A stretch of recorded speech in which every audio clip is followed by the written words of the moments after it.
Well, I am Damien. My name is Rela. So I was a competitive player on Battlefield 4, especially. It's hard to say professional because it usually implies that you're like living, you're actually having like some salary over the long run, and you're actually being able to sustain yourself in the long run. So I was, let's say, a competitive player. I played especially in a French team called Top Achat that went SK. I mean, I think many people know SK so well. And best thing I did personally was to lose against Fnatic in a final of the Gamescom 3 years ago. Well, we did some other things. I won some French championships, so I was a French champion. It's a big word, but well, that's what I did. And after that, I stopped competition, and I got interested a bit more about Battlefield mechanics and how the game could be competitive and what could be implemented to make it more competitive in terms of pure design. That's what I did, basically.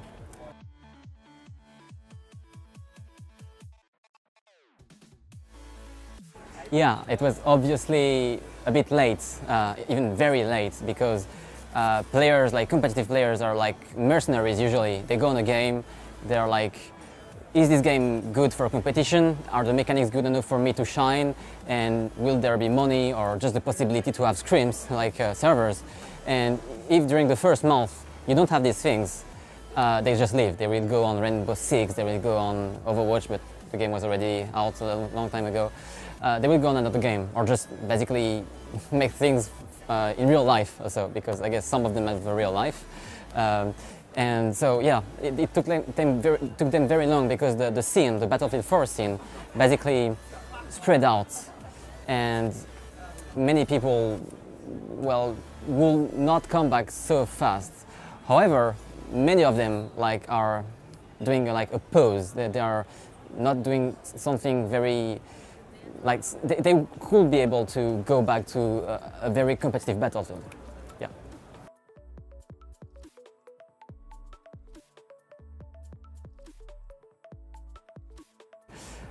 Yeah, I honestly, I think, I don't want to look like a sellout, but I am actually convinced by Incursion. It combines the clarity of, for example, Rush, and the maybe more tactical aspects of Conquest, because you basically it's a bit like Frontlines. I would say it's a specific Frontlines mode. You have to capture one point to be able to get the other one. So the action is obviously going to be clarified, because even on the stream, the caster can very easily follow the progression of the front lines. You have no player spawning at the other end of the map and trying to put some chaos in the enemy team. So I think it's a really good thing, both for the players and for the casters.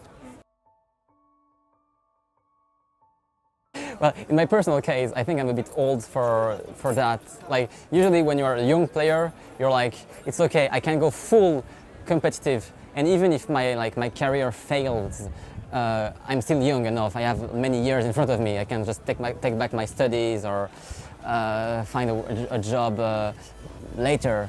But the older you get, the more you need to actually succeed very fast into esports, and there is always a random factor into succeeding into esports.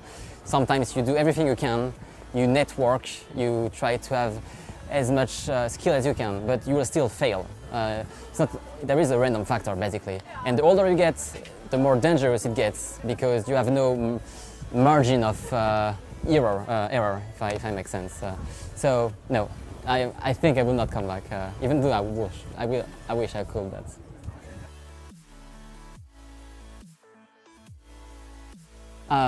I have no idea. Honestly, I guess it's behind the scene conflicts or projects, and I'm not behind the scene enough to know these things. But yeah, it's too late. I agree. Maybe because they have a long-run vision. Maybe because they don't see Battlefield 1 as the final goal. Maybe because they see maybe the next Battlefield as the final goal. because from a player's point of view, you of course want everything right now. You want everything to be set for you, for your competitive experience. But like I guess from a company point of view, you need things to be planned on the long run. So maybe from their point of view, it's not a big deal if there is nothing now, because they are sure that there will be something maybe in 1 or 2 years.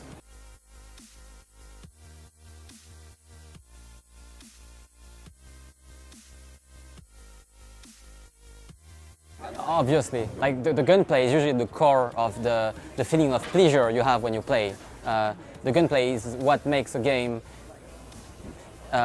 interesting to play, and that's like the opposite of the cash prizes. A game like Battlefield 3 had a very enjoyable game gunplay, and that's why, in my opinion, it worked competitively despite the absolute absence of any prize pool.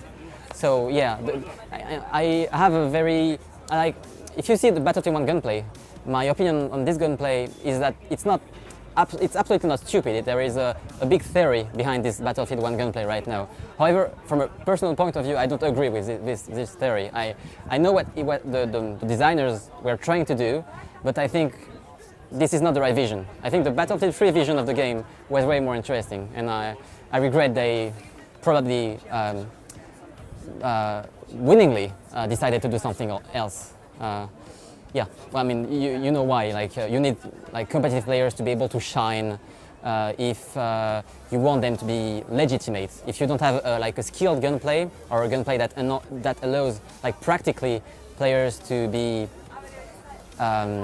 recognized as skilled players, you won't have a legitimate scene, because viewers will be like, this guy is playing a game, but it's easy to kill people. So you won't have what CSGO players have, which is people actually being impressed by the top players. While on Battlefield 4 and in Battlefield 1 right now, but there is no scene, viewers will usually be like, well, they are just nerds. I could do the same. And this is exactly what should not happen about a competitive scene. You need players to be seen as talented persons, like, and maybe with some storytelling, you need them to be seen as, very geniuses, like geniuses. I mean, that's storytelling, of course. They are just people training a lot, but you need to see their talent recognized.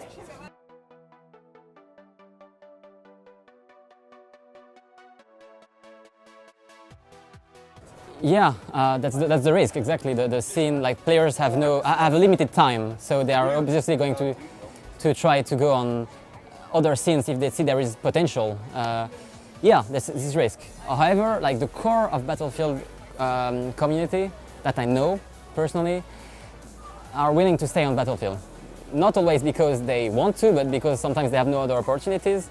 And for some others, because they are really attached to Battlefield as their main game for like 5 or 6 years. Like I don't know, like the Epsilon, for example. I think the one that won the latest USL 1 offline finals, they are attached to Battlefield 1, as a game. However, some like top teams have already moved on, like on Rainbow Six, for example. Like the Brazilian we had on Battlefield, like the second best team in the world, I will say, last season. They are now professional Rainbow Six players, and they are well established on Rainbow Six. So these people, all the people that have like a good situation, financial situation, they are not likely to move back to Battlefield. However, I think it's a minority.